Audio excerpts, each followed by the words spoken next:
Hi, I'm Helen Bauer, and this is the Heart of Hospice podcast.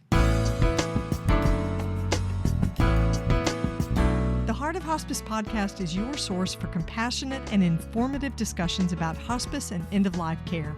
I'm a certified hospice and palliative care nurse with over 15 years of experience. Whether you're a caregiver, someone with a serious illness, or you simply need to know more about hospice care, this podcast is for you.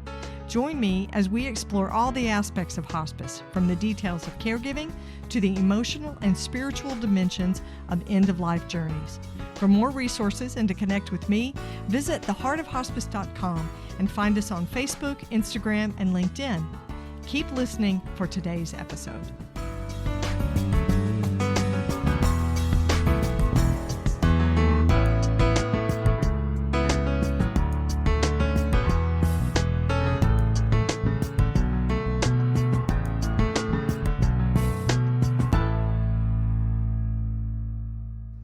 This is the Whole Care Network.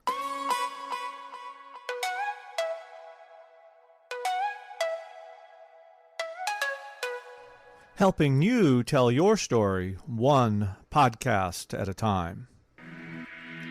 Content presented in the following podcast is for information purposes only. Views and opinions expressed in this podcast are solely those of the host and guest and may not represent the views and opinions of the Whole Care Network. Always consult with your physician for any medical advice, and always consult with your attorney for any legal advice. And thank you for listening to the Whole Care Network.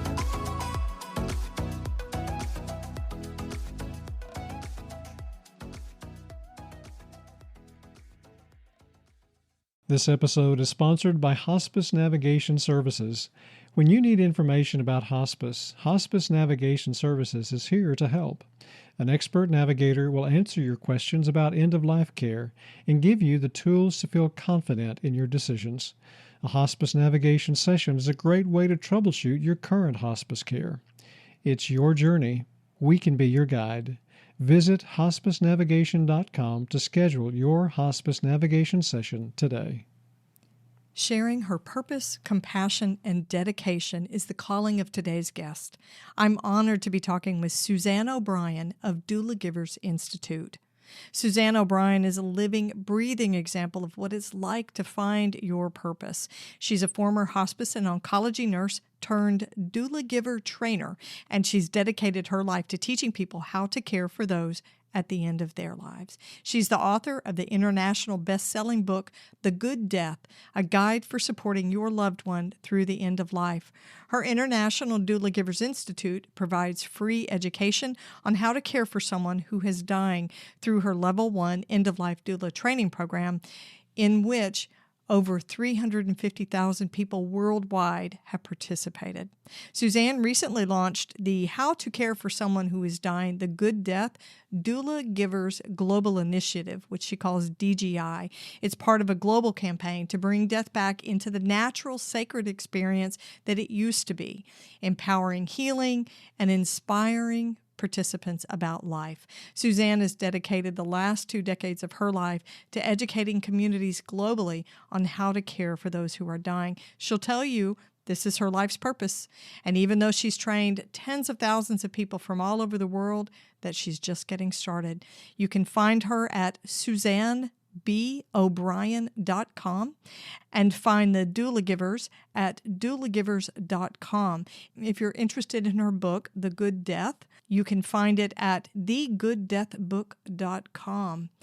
Suzanne felt like she'd found her place, her niche, her space when she began working in hospice. She thought she would always work as a bedside nurse, but then discovered that educating about end-of-life care was her passion. She realized that 1 hour visit once a week wasn't enough to help patients and families effectively manage this end-of-life experience.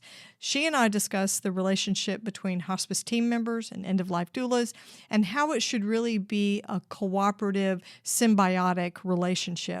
Suzanne also shares one of her most memorable experiences that she's had working as a doula, and she recalls a time that as a hospice nurse, she had a very emotional and physical response to the work that she was doing. I hope this conversation with Suzanne O'Brien reminds you of your purpose and encourages you if you're a hospice or an end-of-life worker. And if you're a caregiver, I hope you will hear that there are many caring and dedicated people out there who are willing to help you. There's a lot to learn from Suzanne O'Brien.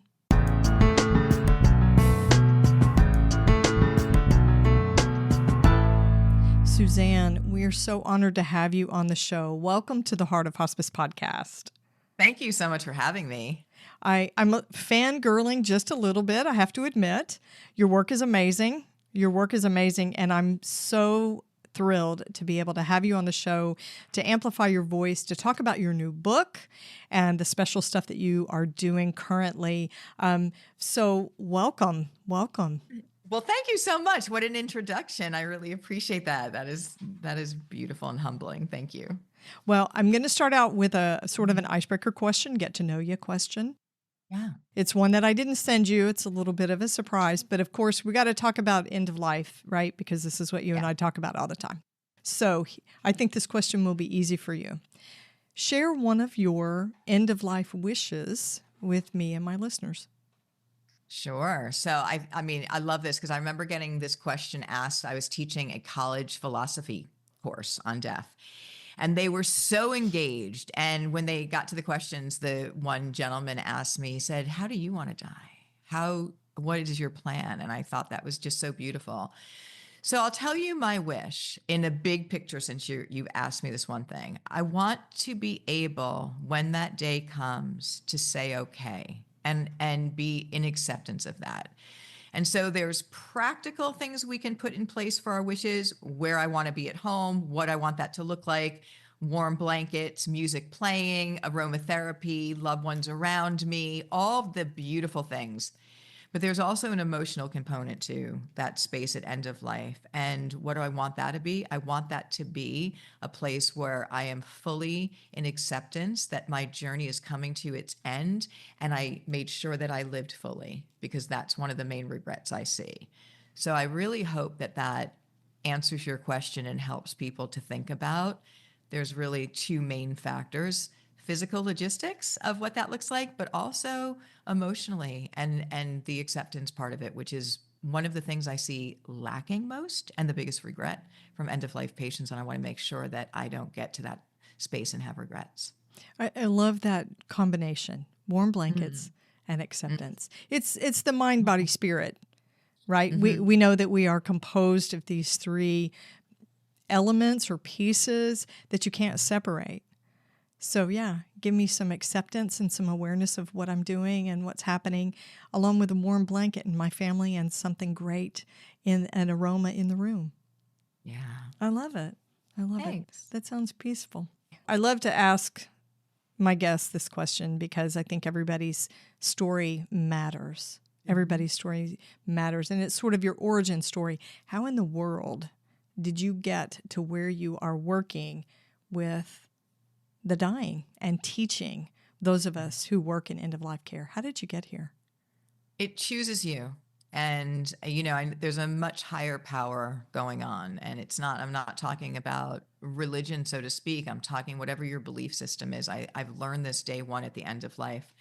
But I remember becoming a nurse and thinking that that was going to be my calling and fulfillment. And I remember that 6 months after I graduated and was in the hospital, working in the hospital, I realized I would never get the fulfillment from nursing like I thought. And I was devastated and heartbroken and scared. What am I going to do? I just spent 3 years and I'm miserable. In fact, the patient was almost the last thing sometimes that was the priority. And student loans, I said, what am I going to do? And I heard a little voice that said, go to hospice. And I said, why am I hearing that? Because I have no end-of-life experience. But when I heard go to hospice, there was like a peacefulness and expansion to it. And I said, well, I know there's more to life. I don't know why I'm hearing this. It makes no sense, but I'm just going to follow this anyway, because I haven't figured it out. And I've never felt that feeling that it's giving me. And I knew the first day I went out to see hospice patients, I was in the exact place I was supposed to be in my life. It was like a piece of the puzzle fitting. And it was that day that I said, that's how life works. It's not what do I think I'm supposed to be doing? It's what do I know? Where am I being guided? And am I in a space where I trust in taking that inspired guidance? And so when I said and that day I said, I'm never going to make another decision other than what do I feel? Now, of course, I think about things, but I'm going to, because I knew that's how life works. If you would have told me today that I wouldn't be a bedside hospice nurse, I wouldn't have believed you because I had thought I had found it. I was so connected there. But the universe, God, source, whatever your belief system is, kept saying, no, you need to teach now. And you need to go because this is the knowledge that you have and this is what's missing in the world. And look where we are, just on this platform. And I continue to do this. I let this higher part of myself guide whatever I'm supposed to be doing of service. And that's how I got to work with those in the end of life and be an educator in this space. I love it. So many of us who work in end of life care, who are at the bedside or educating or whatever, their stories are very similar.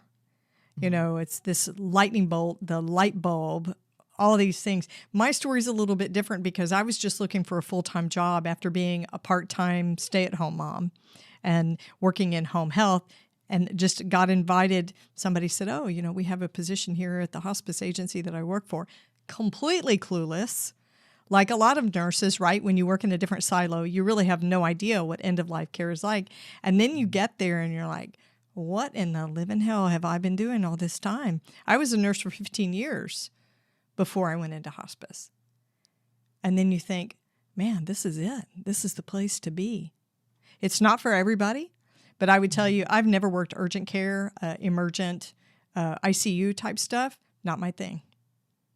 I feel like we are so privileged to work with families and people at this time in their life and really get to see beyond the veil. I mean, really see the truth of humanity and the wisdom of people at the end of life, and all of the holistic parts of us come together, not just for the person, but for families. Now, I am saying that in an idyllic way because that is what is possible.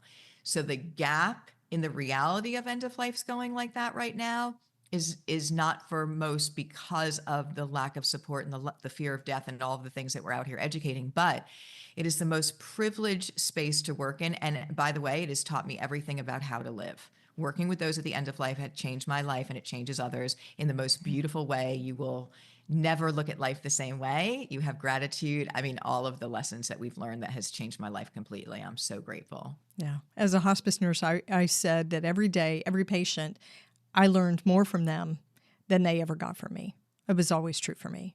So we live in a country, in the United States, where the system is broken. The whole healthcare system is broken, but so is the hospice system, and we know this. So I think the work that you're doing, everything I'm reading and everything you're posting, and of course the book that you have, it's all about figuring out how to navigate inside a system that's broken and still have a human or quote-unquote good death of your own choosing and your own designing. And you call it a more human death. And there's quite a movement in the U.S. and Canada towards a more human death.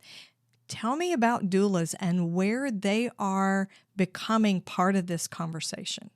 Yeah. Well, thank you for that. If I may, it was in 2012 that I volunteered in Zimbabwe, Africa as a hospice nurse and went out with the hospice team there to clinics and huts. And here I thought I'm going to go really help them. And they taught me everything about death and life. And, obviously they don't have the medications and the surgeries and all the things that we are privileged to have available. But what they had was time. And what they had was presence. And it was on that trip that it really solidified for me, wait a minute, we're doing this all wrong. Death is not a medical experience. It's a human one. And it's a holistic one. And 100 years ago, a grandmother used to teach this skill to a grandchild. We've handed it over to the medical system that is broken, that is fragmented, that we expect to fix it, and they can't. And so just like birthing doulas and being there for that transition coming into the world, we need death doulas to come out of the world. So They were training somebody to sit in the hut with the family that was dying, the person that was dying, and hold space for the duration. To me, it was like a doula. And I was like, I came back immediately, started writing programs, wrote a blog about it, got picked up by the London Times, and really this movement of awareness. Like everyone, including doctors, when I say this, they go, "Oh, right, death is not a medical experience." So it makes perfect sense. So the death doula is such an important role because they are non-medical holistic practitioners that are filling in the gaps in mainstream medical. As a hospice nurse, I was there for 1 hour once a week when my patient was at the end of life. And the model of hospice is that the nurse is supposed to teach the families how to do the care. Death is the number one fear. Families are petrified. They don't know the first thing about end of life. I'm there once a week for 1 hour. It doesn't work. So we need to really get clear on what the gaps are. Now, hospice is a beautiful model of care, but people don't understand what they do or what they don't do until they're in it. And then, of course, we have our doctors trained how to extend life, not even how to have the conversation about end of life. People come on hospice services very late in their process, and it's very hard to get things done when you have very little time. Absolutely. Absolutely. So it's a broken system, and doulas bring their special gifts because it's unique, because they are non-medical folks with the ability and the willingness and the availability to spend an extended amount of time. For my listeners that don't know, for a hospice nurse to see a patient once a week is standard.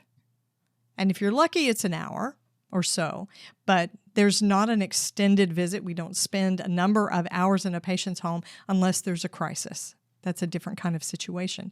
But once or twice a week is just standard for a stable patient. I can't even imagine how frightened a caregiver must be in those other hours the rest of that week, even though you know there's somebody on tap by phone all the time, right? There's always somebody you can access. It's just not the same. No, it's actually cruel. It's cruel right now. And as the hospice nurse, and I know many other nurses feel this way, is when I'm in the home, there's a sense of security. And when I walk out of that home, the stress goes up, and I know that person's going to die. They don't know what they're doing, and it's just cruel. And here's the thing too. There's a couple of things that are super important here. First of all, the reality that we can't go back and do death again. We cannot go back and do end of life again. However that goes, we get one opportunity for it. But when family members are responsible to do 98% of the care determined by Medicare, that they do 98% of the hands-on end-of-life care, even with hospice on board, when they don't know what they're doing, when they don't know how to assess for pain, when they are in fight or flight, they're missing this time with their loved one in general because they're so panicked and not sleeping and just scared, which I would be as well. But then they're missing how to do symptom management because they don't understand it. They don't understand nonverbal cues for pain or therapeutic levels or all that goes on with it, to the extent that the hospice comfort kit sometimes doesn't even get touched because the family doesn't feel confident in doing it, so they don't want to give it. So that person is suffering in pain that they shouldn't be. There's just so many things that are wrong that we need to change here. I agree. But we ask so much of family caregivers. Yes. We ask so much. I think most end-of-life workers and anybody involved with the hospice team will tell you we don't spend enough time with our patients. Yeah, it's the system within which we work as well. It's broken for us as providers as well. So I think there's some frustration, among the community, which is why my podcast got started, which is why your work got started. Yeah. Yeah, and I love that. And let's expand on that because our healthcare workers are absolutely heroes. And they got into the field to make a difference. Doctors, nurses, aides, all of them, social workers. And the system is broken to the point that not only is the patient and family not getting the support that they need, but it's killing the nurses, the doctors, the healthcare workers. And they are killing themselves trying to make a difference. It is absolutely not okay, and it needs to change. Well, this is one of the reasons doulas are so essential. I kind of hate that word essential these days, but I think it's absolutely true. They're vital to the care of a patient. I wish every patient that's on hospice could have a doula to companion them at the same time. It would be so cool. Well, hold that vision. Let's hold that vision. Right? Because I agree. Right? Wouldn't that be the ideal? Yeah. I agree with you. Yeah. Yeah. I mean, and we're not going to get off onto the tangent of how you can integrate an end-of-life doula into a hospice interdisciplinary team. It's not an easy thing. I think there are a lot of misconceptions about what a doula does and who says she can do them and how are they trained, he or she. So tell me, if you were going to write a job description for an end-of-life or a death doula, what would the job requirements look like? What would that list look like? So for me, for Doula Givers Institute, it's a little bit different. So death doula is a beautiful thing. It's a beautiful concept. We know that there's not a government licensure for the death doula, and that's a good thing in one sense, because if it became one, it would have all the other time restrictions and it wouldn't be of value. Right. The negative about that is that there's many different death doula curriculum and descriptions, and it's the same title. So for me, I'll be clear on doula givers. So we are called doula givers at Doula Givers Institute. And that is, and again, it's an expansion because Helen, a good death, and I've been honored to be with over 1,000 people to end of life and really studied the few that were a good end of life. And so what made it so? And one of the things that was intricate in that good death was that they had a plan ahead of time. And so now that we have this aging population, we have trained our doula givers to be consultants for aging well, what we call aging well, doing your choices, and thinking about that end. We don't know what that's going to look like. Then we have the doula giver who is that end of life doula giver, who's there before, during, and after. So when they're getting ready to be on hospice, they're going on hospice, that actively dying whole situation, then there's lots of phases to that. And then also afterwards, there's a lot of rebirth and ritual that needs to be brought back into a healthy dynamic for the end of life. And for us, we're very concerned about this aging population that needs support and love for decades before they become end of life. So when we have doula givers, so ours, and again, based on my background as a hospice nurse and oncology nurse, it is a holistic, non-medical professional that shares education before, during, and after the aging and end of life space. So again, holistic, non-medical, but they have a lot of medical training. So the description is that it's somebody that holistic is important no matter where you are in your journey. Right. But our doula givers are the eyes and ears. So this is important too, is that you want to be the eyes and ears for the hospice team or the medical team that doesn't have the time. So now you're filling in that gap, but you're allowing the bridge to be there. So if I know that this person is having symptoms or new things, we know that we can let the medical team know, come back, reassess, and then go further from there for the highest quality, before, during, after. Yeah. So I think it's important to point out that an end-of-life doula is a both and, not either or. You can't, there's no reason to say you either have a hospice team or you have a doula. You can have both. No, you need hospice is a beautiful model of care, and they're wonderful, and they're medical. Exactly. So let's remember that. So we are non-medical, even though we have medical education, but that's really important because if I know that somebody has liver cancer and they're dying from that, I know that they're going to have ascites and itchy skin and breathing issues, making sure the family has all of that education and all that they need in the home from the hospice team. It fills in those gaps. No, of course we need hospice and we love hospice. And the hospice workers are absolutely amazing. I think we get a little territorial, though. I've seen hospice workers? Oh, yeah. I have seen that happen. I see your grin, Suzanne. You're being bad. But I think doulas are that way as well. A little bit territorial about here's what I can bring. You don't necessarily need that other group. I think we need everybody.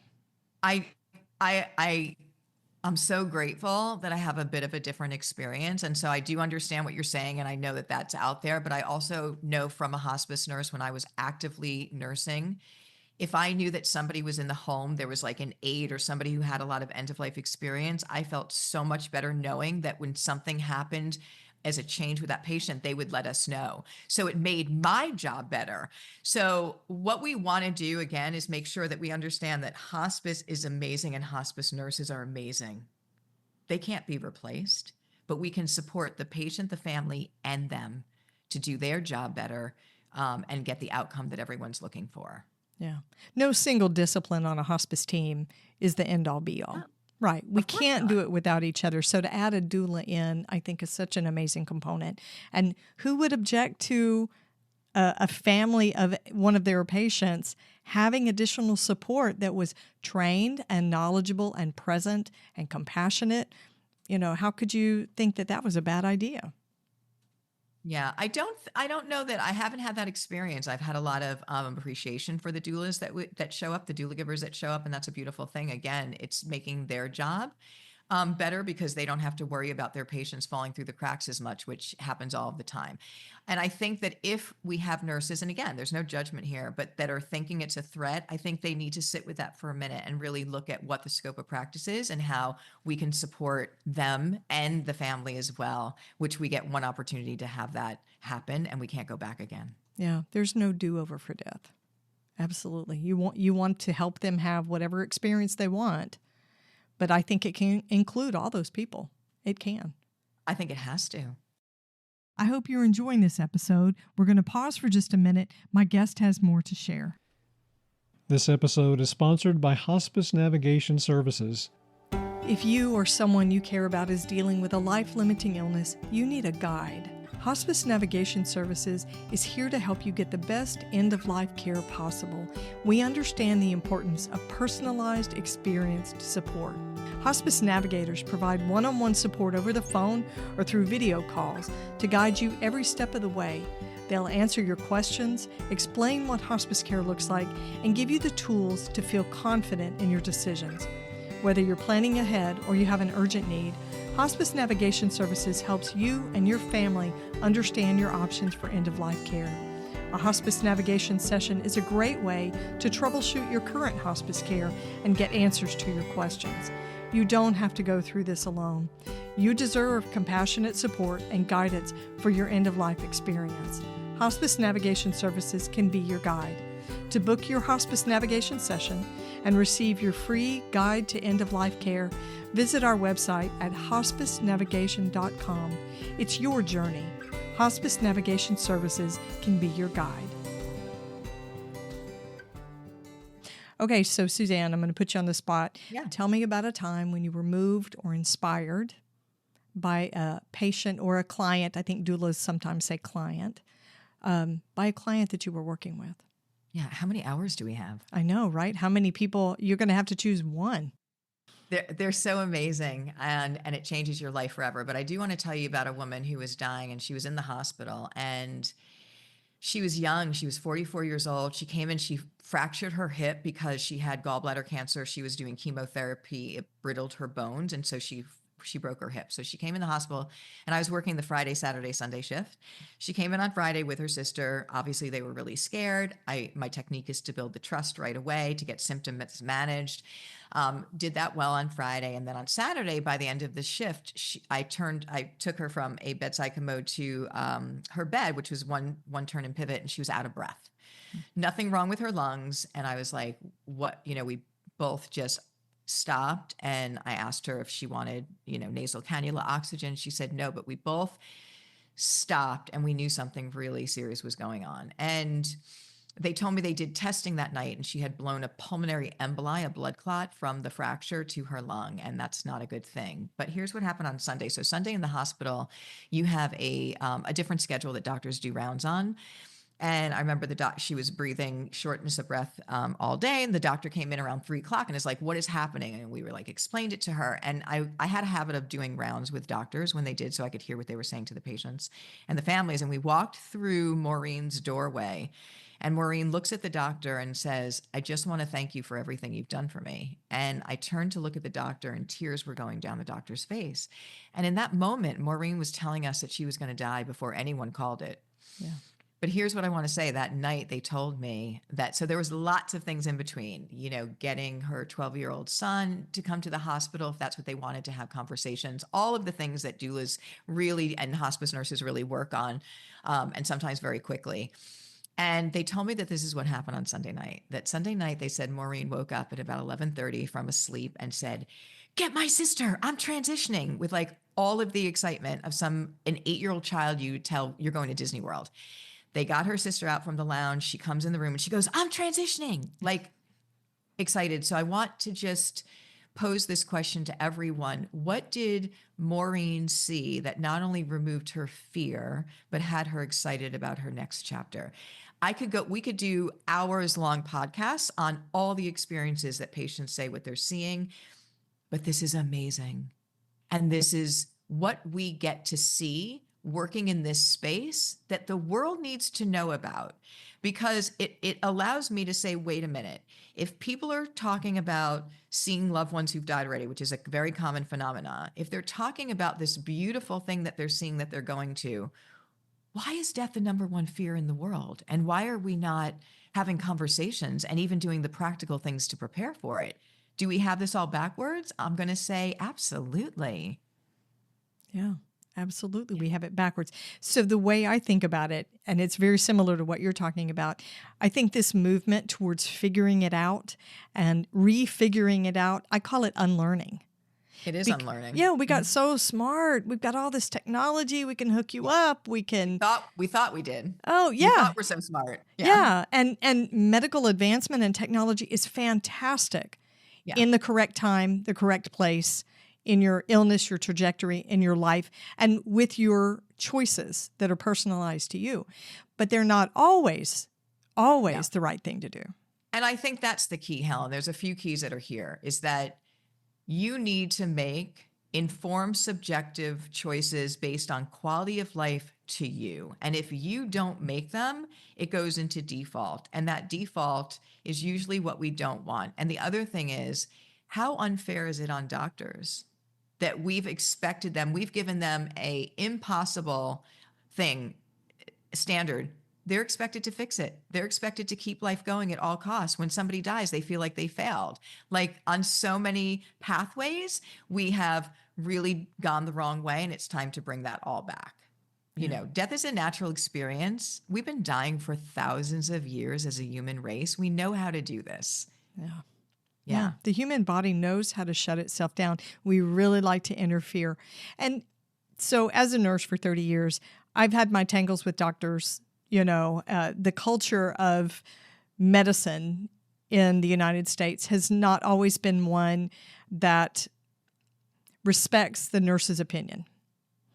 Okay, I'm filtering this as best I can to be polite. I know. Right, we've all done it. Okay, so as nurses, let's just face it, we've all been reamed out by a physician over the phone, you know, experienced the rudeness and things like that. But this is what I'll say in the defense of some of the physicians and the experiences we have, we ask so much of them. So if you go to an oncologist, you want him to be an expert in giving you that time and treating your disease.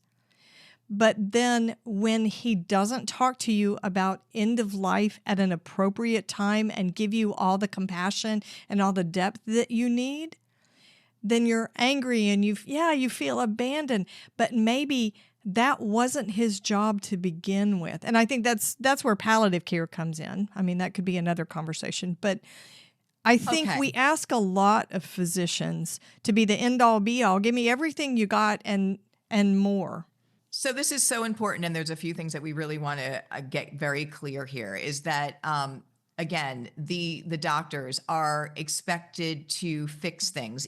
An oncologist, you know, they're working with life and death all of the time. But here's what's missing, and what I have found from my patients and families is that they're not given all the information to make an educated, informed decision about treatment. And I honestly think treatment's the wrong word. I really do. I think treatment is the wrong word with chemotherapy and things of that nature. I think there might be a better way to position this. However, when somebody, and of course, we don't talk about end of life, it shows up the word cancer. I mean, frightening, right? For people, they go into panic.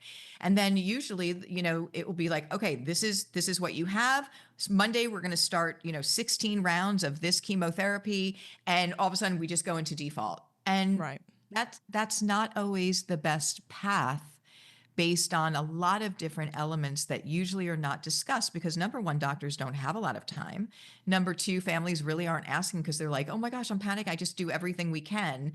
And that everything we can path can sometimes be full of more pain and suffering than had we not, if it can't be reversed. So you want to really ask the right questions, know if this is the best decision for you. And then you had mentioned oncologists. At the end, patients have told me they feel like they got dropped by their doctor. Yes. And this is a really big thing, I think, and I have to really say this. I think some of the most important care that doctors could ever do is end of life care, whether you're an oncologist or a family practitioner, because families trust you. They have a relationship with you, and you're not going to change an end of life because that's a natural thing. But for you to make sure that they have your presence and symptom management, and just that you don't disappear on them. So is there a space, and I pose this question to you, is there a space for oncologists specifically to have a doula giver or a doula bridge the gap of when their beautiful patients are at a place where the treatments aren't working anymore, or they're going on hospice, to help be that bridge from the oncologist to the hospice team, that they're not dropped and they don't feel like they're just left out here, which is another loss they talk about. There has to be more continuity in the natural flow of all of this journey of life and end of life in many different ways. So why not incorporate a doula into a palliative care team? Because Exactly. so many oncology teams also have a palliative care team, a palliative care doc or nurse practitioner. Include them. And then, because we use this word continuum, which I really take an oppositional viewpoint of, because there is no continuum. It's drop from silo to silo to silo until you get to hospice, where the last practitioner has told you there's nothing else we can do for you. Which is the totally wrong verbiage, by the way. Absolutely, because there is always something we can do for you, and there are other people that can do it. And I think maybe that's the point. Yeah. We here, my team has served you with everything we've got. Now we feel like there's a different approach, and there are practitioners that can help you do that. But if you had a doula who was sort of the constant, of course, here you're getting aggressive treatment, or whichever word you want to use, right? You have a plan of care that includes treatment. Yeah. And then have a doula that represents a transition from silo to silo to silo and stays with you. I love that. So it really should be the doula giver navigator that works between, the oncology. And also, I really feel like is the sounding board. Maybe some oncologists won't like this part of it, but putting it all out for families so that they can, again, have all the information to determine what path is right for them. Because I feel like that's a missing piece. And then having that nurse, doula giver, navigator be the bridge with them there. So there is that trusted person that's guiding them along that whole pathway.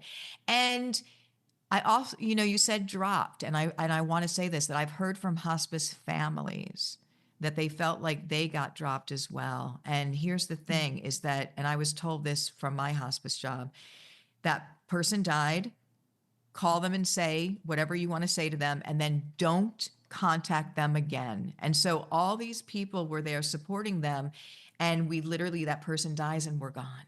And then they sometimes get a call, many times, from someone they've never met, to offer to come into the office for a bereavement. And that is it's just a continuation of loss and pain and incomplete cycles. And we have to have complete cycles.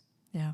There is a very intense and strong bond that is formed with a hospice team, the members of the hospice team.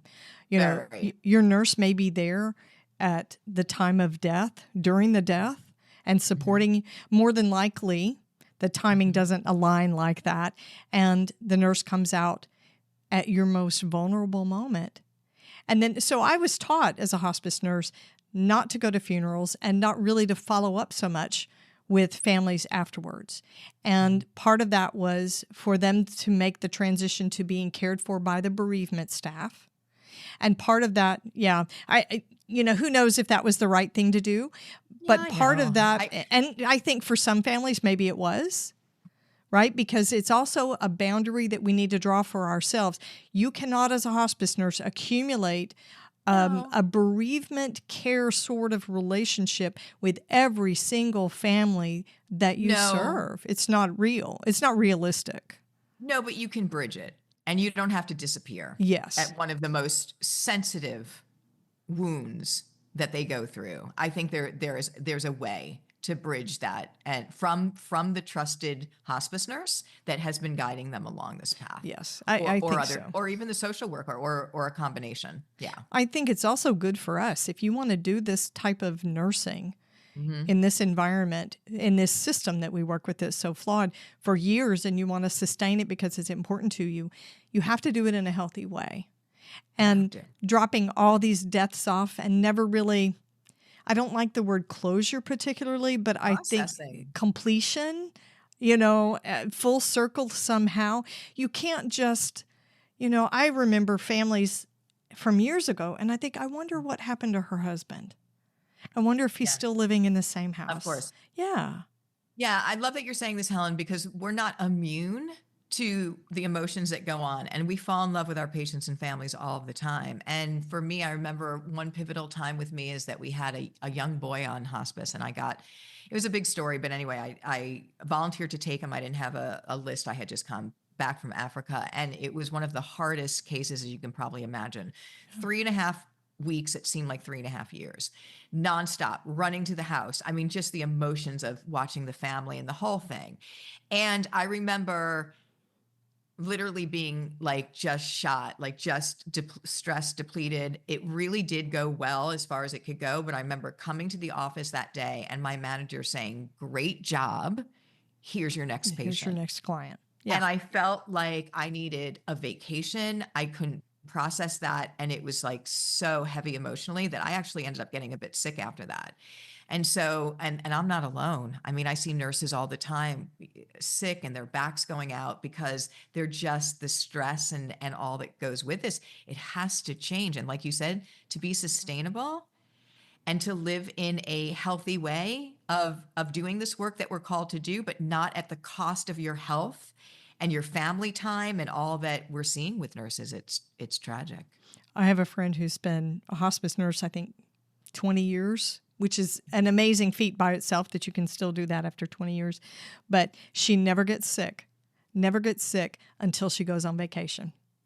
And there is something about her body and her mind and her spirit that says, I can do this for my patients and their families for as long as I need to. But when I carve out time for myself, I just sort of disintegrate. I fall apart. And then I can go back to work after that week. I'd seen her do that several times. That's a huge red flag that her body is just on high alert and on all systems go, which I understand completely. Yeah.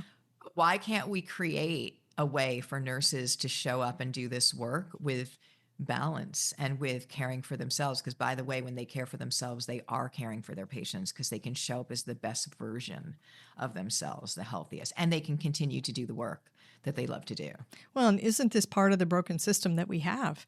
We don't allow our nurses to regroup, debrief, and recover, and then we burn them out. We basically have a system that chews up hospice nurses and spits them back out into other silos or completely out of nursing. During the pandemic and after the pandemic, I had friends that just left nursing completely. Yes. So we have a huge nursing shortage, but I wanted to say to you that at Doula Givers, we have so many nurses now that have come to become doula givers, and their stories are so heartbreaking about having, breakdowns physically, mentally, not being able to be a nurse anymore. And this allows them to be able to serve patients in that capacity with balance and holistically like they wanted to. But it's one story after another, back surgeries and just emotionally cracking and physically cracking because their bodies are such it's not working. And I think we need to get very clear on that because the system will fold in on itself like it is already, but it will. Not only are people not going into nursing, but they're leaving the profession. Yes, completely, to do other things. So if you could talk to yourself as a brand new nurse, think way back when you started this, what advice would you give her now? So I did take my advice that I'm going to give you, but I would also just tell her, don't panic. Because I did when I got into nursing and I saw it didn't align with my ethics or my values. And I thought, what's happening here? I panicked because I said, first of all, what am I going to do? I just invested all of this time in here. but also what is going on in our world. Why is this about the bottom line? And why are there elderly people that are being, hooked up to machines in rooms that no one's ever in there? And why are there food trays being delivered to rooms and then being 45 minutes later being picked up when no one ever touched the food because we don't have time to feed the people?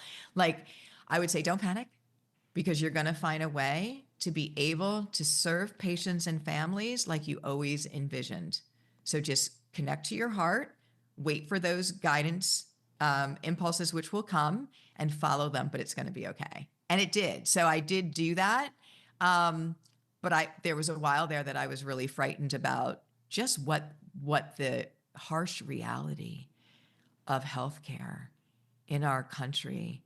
And then I started expanding my awareness to other countries that don't have even the medications we have, but still have an elder population, end-of-life patient that needs to be served.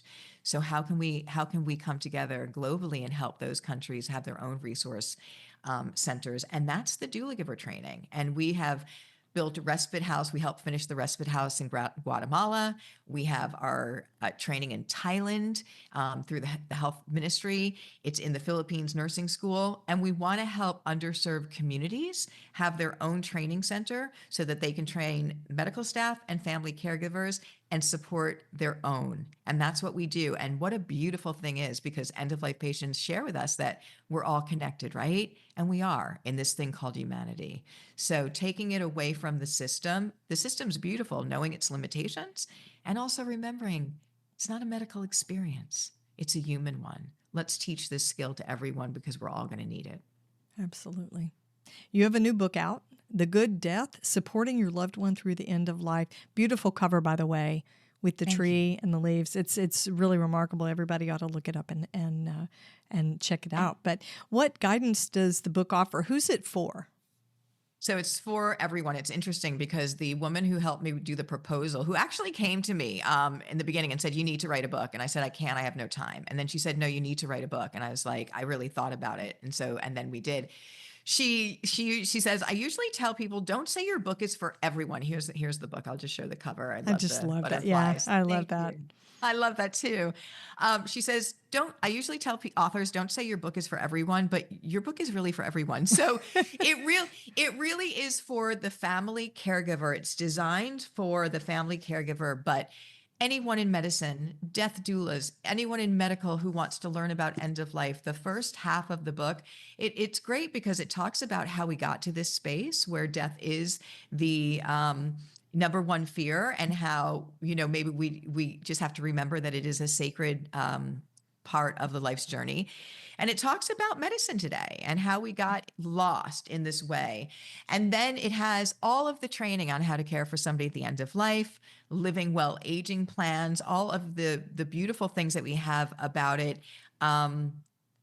Conscious choices with our disposition, which is really an important role now, bringing back ritual of the home wake, talking about grief as a component to all of the things that provide us healing, with talking about end of life, planning for it, having ceremony around it, really help with the grief that we're suffering from here as well.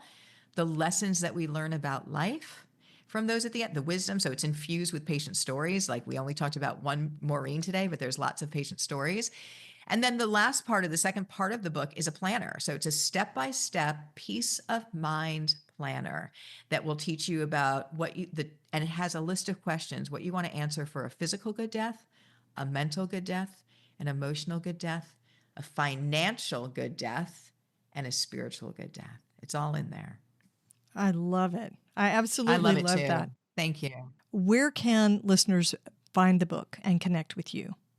Okay, thank you. So the book is available everywhere. You can go to thegooddeathbook.com, or you can put in Google The Good Death Book, Suzanne B. O'Brien. It's available everywhere, including all over Europe. It's in Spanish. It's in Chinese. It's everywhere. So thegooddeathbook.com. And you can find me at SuzanneBO'Brien.com or doulagiversinstitute.com. Awesome. I want to highlight, we're getting close to the end of our time together, but I want to highlight something special that you're doing with the book. You are offering a virtual book club, and I'm really intrigued by this concept. So how does that work? All right. So this is teaching is one of my favorite things to do because it changes. Even one piece of information can change the whole journey for that person and family.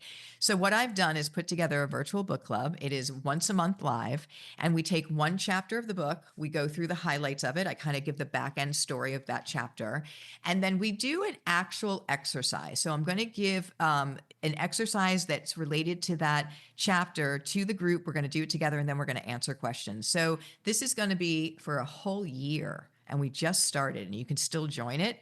And you can join it anytime because you're going to have access to the other chapters that you didn't come to. But it's going to take you on a complete journey of not only a good death, but a good life. It's called the Good Death, Good Life book club because I want to tell you that as I started your podcast today, working at end of life changed my life in every way to be the most magical, beautiful journey. And that's what this provides people. So not only will you be empowered of what you need to know to show up, like all of us are going to be called to care for somebody at the end of life, knowing how to do that changes everything. You'll have that information, but you're also going to get life information. You're going to hear the wisdom from those at the end of life. And maybe there's some changes that you want to make in your life now so that when we get to the end of it, you can say, okay. I love it. Suzanne, thank you so much for sharing your purpose with us, for sharing your passion with us, and the work that you're doing through Doula Givers. It's just amazing. Thank you so much. Thank you so much for having me, Helen. Thanks for listening to the Heart of Hospice podcast. Check out our sponsor in the show notes, and please leave a rating and review on Apple Podcasts. We would appreciate it if you would share this episode with your friends and family and anyone who needs to know more about hospice. Connect with us on Facebook, Instagram, and LinkedIn. And remember, no matter who you are or where you are in your hospice journey, you are the heart of hospice.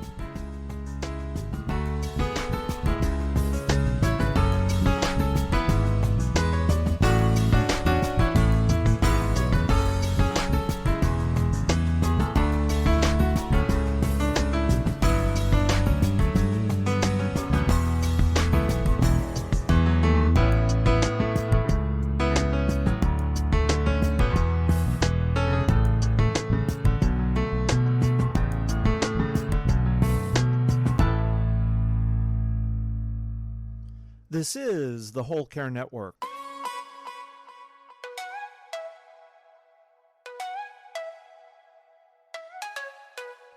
Helping you tell your story one podcast at a time.